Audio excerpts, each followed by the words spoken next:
Née dans les contrées désertiques du Sinaï, la Bible est une collection d'une soixantaine de livres, écrits sur une période de 16 siècles par une quarantaine d'auteurs. C'est le livre le plus ancien et le plus célèbre, traduit en plus de 2100 langues ou dialectes, lu et étudié par des gens de toute race. Diffusée en entier ou en partie à près d'1 milliard d'exemplaires chaque année, la Bible est le plus grand best-seller jamais sorti de l'imprimerie. Un livre unique dans lequel Dieu se révèle à l'homme. C'est le peuple d'Israël qui commença à rassembler les différents livres de la Bible et de les garder précieusement. Aussi, pour marcher sur les traces du Saint-Livre, il faut partir en Israël. La Bible, incarnation unique de la vérité universelle, fut écrite ici, dans cette contrée qu'on appelle Palestine, Israël ou Terre Sainte. Israël, c'est une terre merveilleuse. À tout moment, on rencontre des choses extraordinaires. Ben Gurion disait un jour, celui qui dans ce pays ne croit pas au miracle n'est pas un réaliste. C'est un pays réel et on a fait des découvertes archéologiques si nombreuses qui montrent que toutes ces histoires de la Bible ne sont pas des contes de fées, mais ce sont vraiment des choses qui se sont passées dans le temps et dans l'espace. La Bible, c'est aussi l'histoire d'Israël. La Bible, c'est aussi l'histoire de Jésus. La Bible, c'est l'histoire d'une partie des fondements de notre civilisation actuelle. Quand je visite Israël, je visite la famille. C'est ma famille, le peuple d'Israël. Ça veut dire que notre histoire vient d'Israël. Nos racines sont en Israël. Mais notre futur aussi, puisque Jésus reviendra à Jérusalem. Donc, je visite le frère aîné. Nous sommes les cadets. Et je suis rempli d'émotions, pas forcément parce que Jésus a passé à tel ou tel endroit, qui a peut-être pu changer, mais parce que je suis sur la terre de Dieu, la terre que Dieu a choisie pour y vivre son histoire avec les hommes. Histoire passée, histoire présente, je le crois aussi, mais surtout histoire future. Les premiers reportages nous ont permis de découvrir la passionnante histoire du temple de Jérusalem et les préparatifs de sa reconstruction. Les mystères de l'Arche de l'Alliance qui, semble-t-il, n'est pas complètement perdue. L'attente messianique de plus en plus pressante du peuple juif. Ces reportages ont été réalisés à Jérusalem.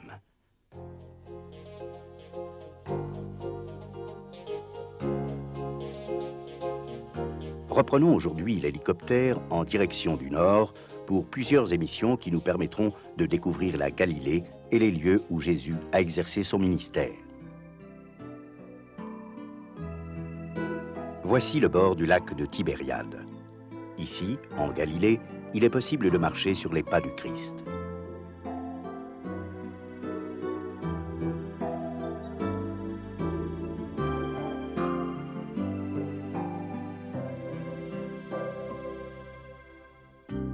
Cette région du monde offre le plus grand nombre de sites et de curiosités au kilomètre carré. Voici quelques exemples. Hatzor, une forteresse vieille de 6000 ans qui verrouillait une route stratégique, a vu passer le patriarche Abraham, mais aussi Jésus et l'apôtre Paul. Nazareth, où Jésus a passé sa jeunesse, est aujourd'hui une ville de 60 000 habitants, composée d'Arabes, de musulmans et de chrétiens. Cana, à quelques kilomètres de Nazareth, est le lieu où le Fils de Dieu a accompli son premier miracle en transformant l'eau en vin. Bethsaïda signifie « maison de la pêche ». De cette ville étaient originaires les disciples André, Pierre et Philippe. Du mont des Béatitudes, Jésus a adressé à la foule le sermon sur la montagne où il invite chacun à méditer les secrets du royaume de Dieu. Naïn est le village arabe qui rappelle le miracle du Christ, qui a ressuscité ici le fils unique d'une veuve. Chorazine a subi des reproches de Jésus parce que ses habitants ne voulaient pas se repentir et embrasser la foi. Capernaum est la ville où Jésus a enseigné et où il a guéri beaucoup de malades, en particulier un homme paralysé et le serviteur d'un centurion. Le mont Tabor est le lieu de la transfiguration où le Christ, entouré de Moïse et d'Élie, apparaît à 3 de ses disciples. À l'époque du Christ, Magdala était une grande ville d'où était originaire Marie-Madeleine, la pécheresse pardonnée. Tabga, la multiplication des pains s'est produite à cet endroit, et c'est là que le Fils de Dieu a rencontré ses disciples après sa résurrection. Cette Galilée dont la vie imprègne les paraboles évangéliques, Jésus l'a parcourue, délivrant les possédés, guérissant les malades et annonçant la bonne nouvelle du royaume.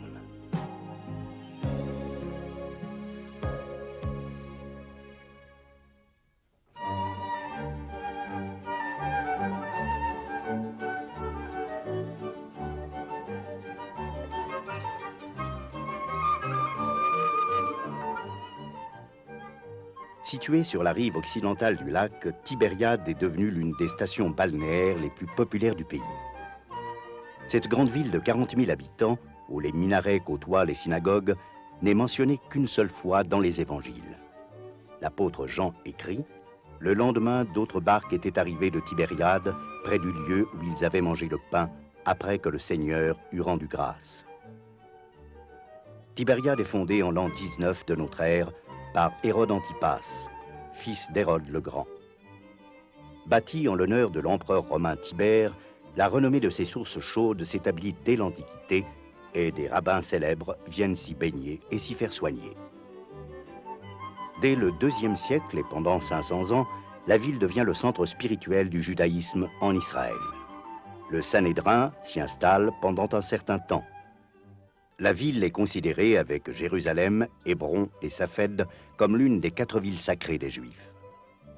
Aujourd'hui, Tibériade, la capitale du lac, compte 17 sources minérales naturelles chaudes. Elle incarne la détente et la joie de vivre. Station d'hiver idéale, sa température ne descend jamais en dessous de 15 degrés.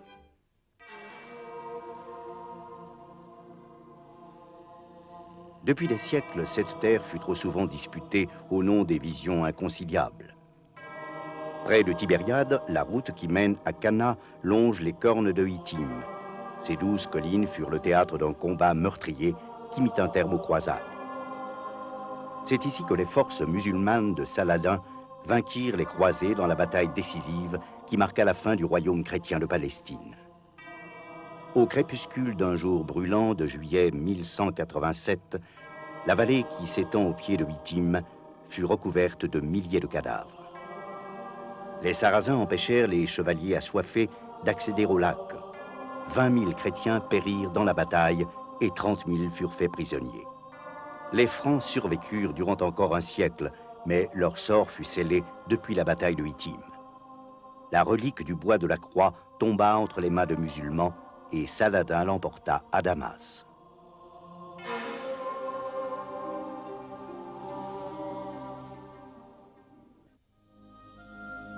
À la sortie nord de Tibériade, un autre site tristement célèbre, le mont Arbel. Ces immenses falaises ont été témoins de nombreux drames. Au 7e siècle avant Jésus-Christ, l'armée assyrienne envahit Israël. Les habitants d'Arbel sont massacrés. Plus tard, ce site sert de cachette aux rebelles lors de la révolte des Maccabées, puis aux Juifs pendant l'époque romaine. Les rochers escarpés ont été témoins de leur lutte héroïque contre Hérode au 1er siècle de notre ère. Des ruines d'une forteresse et d'une ancienne synagogue du 6e siècle dominent de 400 mètres le lac de Galilée et offrent un superbe panorama. Derrière moi, les falaises de la colline de Arbel. Dans ces falaises, il y a des grottes naturelles dans lesquelles les Juifs, à la révolte des Maccabées contre les Séleucides, trouvèrent refuge. Plus tard, sous Hérode le Grand, quand les Juifs de Galilée se révoltèrent, ils y trouvèrent encore refuge. Et Hérode fit descendre ses soldats par des cordes pour massacrer ces réfugiés juifs. Et de nouveau, à l'époque de Titus et Vespasien, à la première révolte des Juifs contre les Romains, les Juifs de Galilée y trouvèrent refuge et de nouveau se firent massacrer. Et plus tard, les Turcs vont construire des forteresses sur le flanc de ce canyon ou de cette colline d'Arbel. À l'époque d'Hérode le Grand et de Jésus, un chemin traversait cette vallée et qui permettait le passage de la Galilée jusqu'au lac de Tibériade.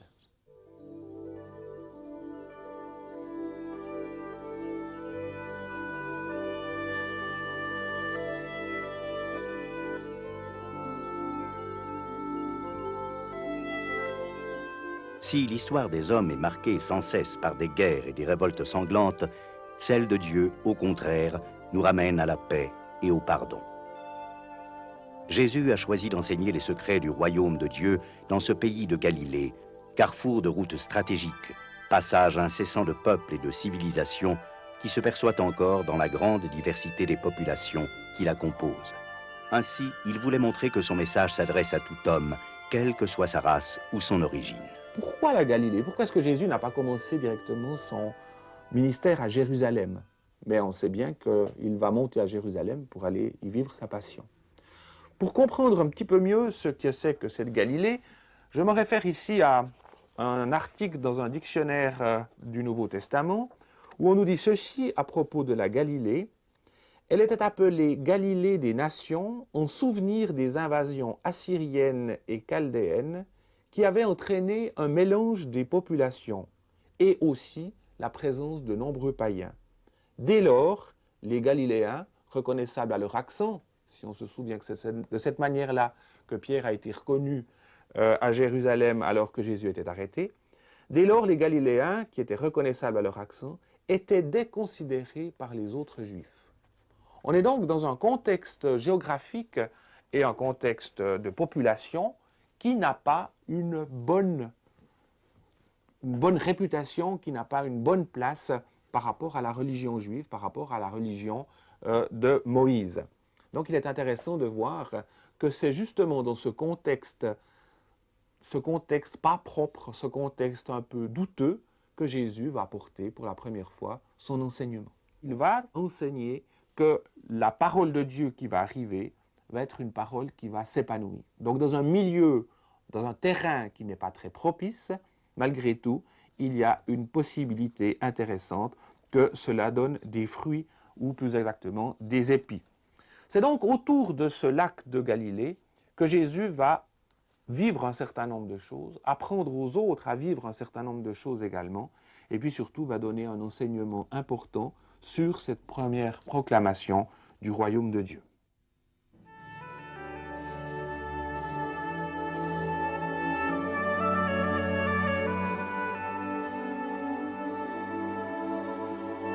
À peine quelques kilomètres au nord des cornes de Hittim et du mont Arbel se trouve le paisible mont des Béatitudes. Sur cette vue prise depuis Magdala, on peut situer cette colline qui surplombe la route de Capernaum, où Jésus a accompli plus de miracles que partout ailleurs, Tabga, lieu de multiplication des pains et de l'apparition de Jésus après sa résurrection. Dans nos prochains programmes sur la Galilée, nous découvrirons de plus près ces deux lieux, théâtre de nombreux épisodes des évangiles. Aujourd'hui, arrêtons-nous sur ce mont des Béatitudes et dans ces environs où Jésus a appelé ses disciples et exercé son ministère de guérison et de délivrance pour en tirer des enseignements spirituels pour l'homme d'aujourd'hui. Une église franciscaine à 8 côtés sert de support à chacun des 8 versets de l'évangile de Matthieu qui commence par le mot « heureux ». Heureux les pauvres en esprit, car le royaume des cieux leur est ouvert. Heureux les affligés, car ils seront consolés. Heureux les débonnaires, car ils hériteront de la terre. Heureux ceux qui ont faim et soif de justice, car ils seront rassasiés. Heureux les miséricordieux, car ils obtiendront miséricorde. Heureux ceux qui ont le corps pur, car ils verront Dieu. Heureux ceux qui procurent la paix, car ils seront appelés fils de Dieu. Heureux ceux qui sont persécutés pour la justice, car le royaume des cieux est à eux. Ici, on est sur le mont des Béatitudes. En 1937, les sœurs italiennes franciscaines ont fait construire une église octogonale pour se souvenir des béatitudes prononcées par Jésus sur une colline identique à celle-ci face au lac de Tibériade. Aujourd'hui, c'est un haut lieu de pèlerinage pour les touristes chrétiens, tant catholiques que protestants, car c'est vrai que la vue est magnifique, ces paysages inspirent le touriste et le pèlerin qui vient visiter les lieux saints. Et il se peut très bien que ce soit sur cette colline que Jésus ait prononcé les béatitudes, ainsi que tous ces enseignements qui nous sont rapportés dans l'évangile de Matthieu au chapitre 5 et 6. Jésus s'est certainement servi du flanc de la colline qui faisait un peu amphithéâtre pour pouvoir s'adresser à la foule qui était à ses pieds. Jésus était monté sur une colline parce qu'il lui fallait bien prendre une tribune naturelle. Comme parfois il a parlé depuis le lac en se mettant sur un bateau à une certaine distance, il avait ainsi une chair. Et dans ce discours, l'évangéliste Matthieu, qui le place au début de son évangile, va résumer en quelque sorte le grand message du Christ. Heureux les pauvres. Heureux les pauvres parce que le royaume des cieux est à eux. Le royaume de Dieu, la Basileia Tuteu. Oui, on peut dire heureux les pauvres en esprit. Personnellement, je pense que Jésus a dû dire heureux les pauvres. Parce que c'est vrai qu'il s'adressait à des populations et que, comme toute personne qui veut toucher une population, il disait ce dont souffrait cette population. Et la population souffrait de pauvreté. Heureux les pauvres. Et il voulait leur dire que ces pauvres, ils auront quelque chose, et c'est vrai dans la perspective biblique. Aux pauvres, on promet le royaume de Dieu. Parce que c'est vrai que s'ils sont pauvres, ils ont connu toutes sortes de tribulations économiques et sociales sur la terre. Et c'est vrai qu'il faut leur accorder quelque chose. Et c'est vrai que le royaume de Dieu peut être une situation dans laquelle des gens pourront vivre sans être obligés de courir après ce qui permet de survivre. On peut dire aussi heureux les pauvres en esprit, heureux ceux qui sont comme à mendier l'esprit, parce qu'on a besoin d'avoir un sens dans ce monde, on a besoin de comprendre. Et c'est vrai que les choses se présentent à nous d'une façon telle qu'on ne comprend pas. Et quand on sera dans le royaume, on comprendra. C'est cela la différence entre la Jérusalem céleste. Certaines personnes, la Jérusalem céleste est notre monde. Certaines personnes pensent que dans la Jérusalem céleste, on s'ennuiera. Parce que, disent-ils, si on s'aime, si tout est bien, si tout est beau, s'il n'y a plus ni mort ni maladie, ce sera un peu tristounet. Non, ce sera un monde où les hommes pourront être eux-mêmes et où ils pourront comprendre et se comprendre. Et quand on comprend les autres et quand on se comprend soi-même, c'est pas ennuyeux. C'est ennuyeux, effectivement, de devoir être dans l'existence sans savoir ce qui va nous arriver, sans savoir ce que l'on risque, sans savoir ce que l'on court, sans savoir ce qui se passe. Mais être dans une existence où on ne souffre pas, où on peut vivre, où il y a de belles choses à voir, et où on comprend les autres et où on se comprend, c'est effectivement une perspective de bonheur. Alors les béatitudes, elles s'adressent effectivement à des gens qui sont en manque, les pauvres, ceux qui pleurent, ceux qui ont faim et soif de justice parce qu'on ne leur donne pas cette justice, ceux qui aimeraient bien connaître la paix et qui ne connaissent que la guerre, ceux qui aimeraient voir Dieu et qui ne voient pas Dieu, tous ceux qui sont persécutés, tous ceux qui sont, bref, dans toutes les situations de malheur, de manque, de difficulté, où l'on peut être dans cette humanité. Et Jésus vient dire, il y aura quelque chose pour vous. Il y a déjà quelque chose pour vous. Parce que si vous voulez bien écouter dès maintenant, je vous montre un chemin qui vous permet de sortir de votre misère, de sortir de votre pauvreté, de sortir de votre deuil, de sortir de votre besoin de justice insatisfait. Je vous permets de sortir de votre guerre pour découvrir la paix. Je vous permets de marcher vers Dieu. Et ce bonheur dont il est question dans la traduction habituelle, c'est un bonheur qui vient dans la mesure où l'on suit un certain chemin, où l'on fait une certaine démarche. Et si je me risque dans cette phrase, c'est parce qu'un traducteur récent de la Bible, M. Chouraki, l'ancien maire adjoint de Jérusalem, dans sa fort belle traduction de l'Évangile, a proposé, oh, et ça n'est pas du tout une lubie de sa part, C'est simplement transposer le mot grec makarios en un terme hébreu qui peut, s'il est vocalisé d'une certaine façon, signifier heureux, mais qui peut vocaliser d'une autre façon, signifier en marche. M. Chourakin n'a pas du tout fait un tour de passe-passe. Il a simplement traduit le mot makarios en hébreu et il s'est aperçu que ce mot, vocalisé d'une autre façon, signifiait en marche. Et il a traduit les béatitudes par en marche les pauvres, en marche ceux qui pleurent, en marche ceux qui ont faim et soif de justice, en marche. Et c'est vrai que ce bonheur, on va le découvrir en marchant. Et c'est s'associer tout à fait au sens de l'Évangile lorsque Jésus dira « Je suis le chemin, je suis la vérité, je suis la vie ». Jésus vient nous donner la vie. Il vient nous conduire à la vérité.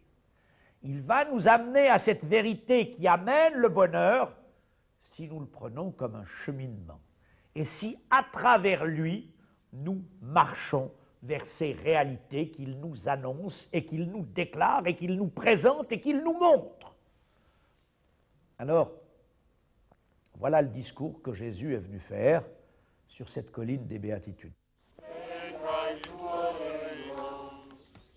Pour les chrétiens qui viennent au mont des Béatitudes, le sermon sur la montagne est un exposé sublime de la vie religieuse authentique, du joyeux acquiescement à la volonté du Père Céleste, de la consécration à son service pour le salut du monde et de la réelle mise en pratique de la loi ancienne. Un idéal de confiance en Dieu et de communion avec lui. L'enseignement de Jésus s'adresse à tous les hommes, petits ou grands, pauvres ou riches. Jésus ne veut du mal et du malheur à personne. Jésus vient pour être le sauveur de l'entier de l'humanité. Mais Jésus met en garde.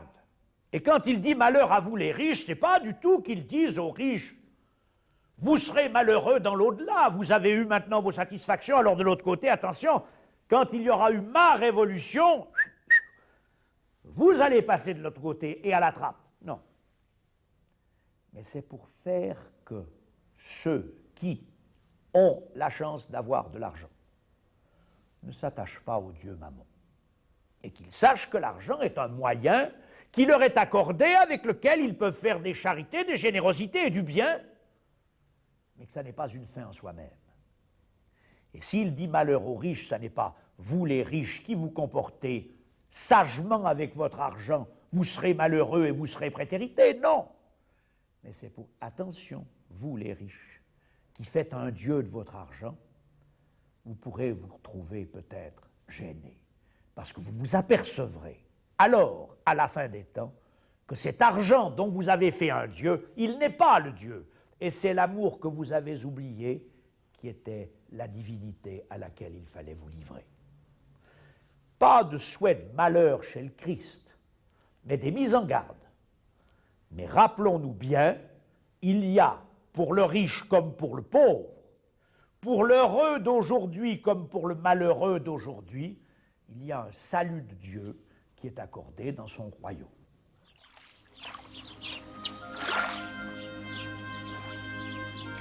Les vaguelettes du lac de Galilée viennent mourir sur le rivage en une onde légère qui rythme le silence. Ce murmure de l'eau, aussi doux que le son d'une harpe, selon les poètes, est peut-être à l'origine du nom de ce lac, lac de Kinneret, du mot hébreu kinor, c'est-à-dire harpe. Le soleil qui se lève sur ce lac de Galilée rappelle que Jésus est la lumière du monde, selon les prophéties de l'Ancien Testament. Matthieu écrit « Jésus vint en Galilée afin que s'accomplît ce qui avait été annoncé par Ésaïe, le prophète. Le peuple de la Galilée des gentils, ce peuple, assis dans les ténèbres, a vu une grande lumière. Et sur ceux qui étaient assis dans la région de l'ombre de la mort, la lumière s'est levée. » Lorsque Jésus a quitté Nazareth pour commencer son ministère, il est allé au bord du lac de Galilée. Et dès lors, Jésus se mit à prêcher dans les synagogues, sur les places.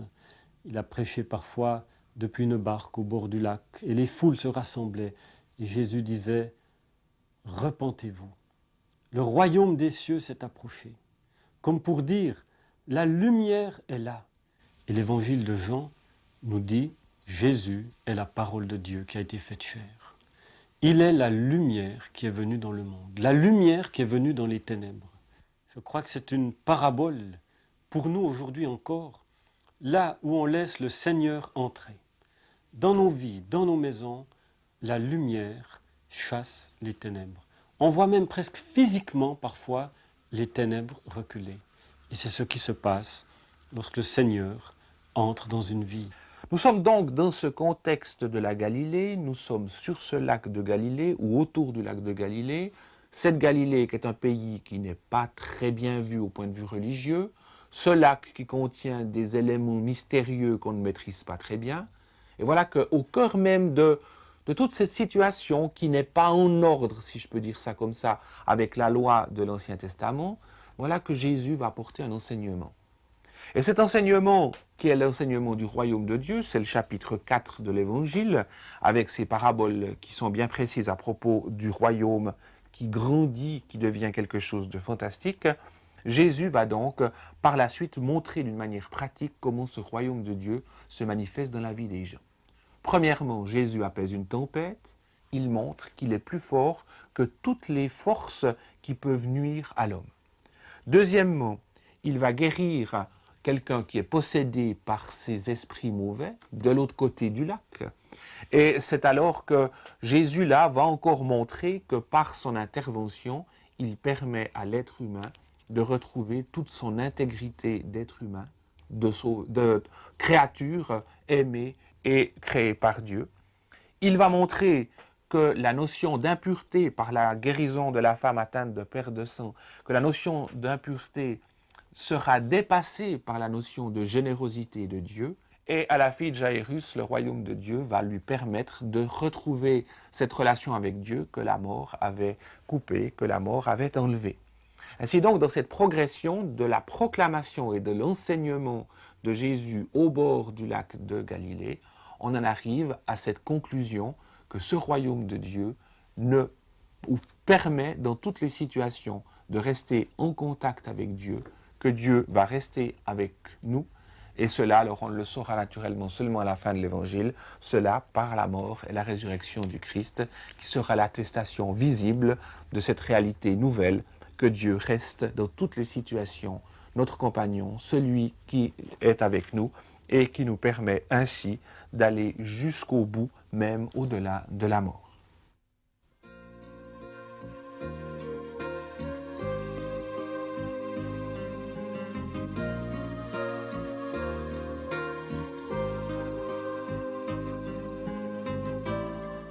En Galilée, les barques, les pêcheurs, le ciel bleu et les collines qui ondulent autour du lac, tout nous parle de Jésus, de ses paraboles et de ses miracles.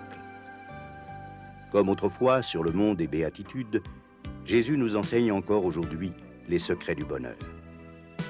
Et comme il a appelé ses disciples, il appelle chacun de nous à être un témoin de son amour et de la bonne nouvelle de l'Évangile dans notre monde d'aujourd'hui. Car Jésus-Christ est le même hier, aujourd'hui et éternellement.